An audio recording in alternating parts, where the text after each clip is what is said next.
Hi everyone, welcome back. മലയാള സിനിമയിലെ പ്രമുഖ സംവിധായകനും സിനിമാ നിരൂപകനുമായ ശാന്തിവിള ദിനേശ് കഴിഞ്ഞ ഇന്റർവ്യൂവിൽ സുരേഷ് ഗോപിയെയും അദ്ദേഹത്തിന്റെ മക്കളെയും കുറിച്ചുള്ള ചില തുറന്നു പറച്ചിലുകൾ ഇപ്പോൾ വൈറലായിക്കൊണ്ടിരിക്കുകയാണ്. അദ്ദേഹത്തിന്റെ വാക്കുകൾ ഇങ്ങനെ: സുരേഷ് ഗോപിയും മകൻ ഗോകുൽ സുരേഷും തന്നെ ഒരു ശത്രുവിനെ പോലെയാണ് കാണുന്നത്.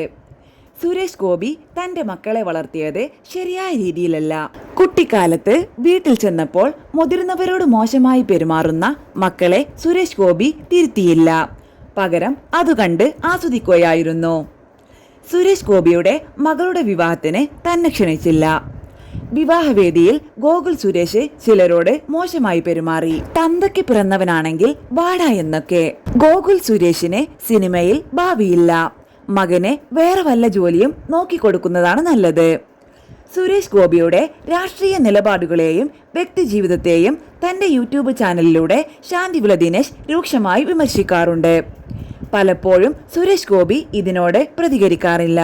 പകരം അദ്ദേഹത്തിന്റെ മകൻ ഗോകുൽ സുരേഷ് സോഷ്യൽ മീഡിയയിലൂടെ പരോക്ഷമായ മറുപടികൾ നൽകിയിട്ടുണ്ട്. ഇത് സിനിമയ്ക്കപ്പുറം വ്യക്തിപരമായ വിരോധത്തിലേക്ക് ഈ ബന്ധം വഴി മാറിയിട്ടുണ്ട്.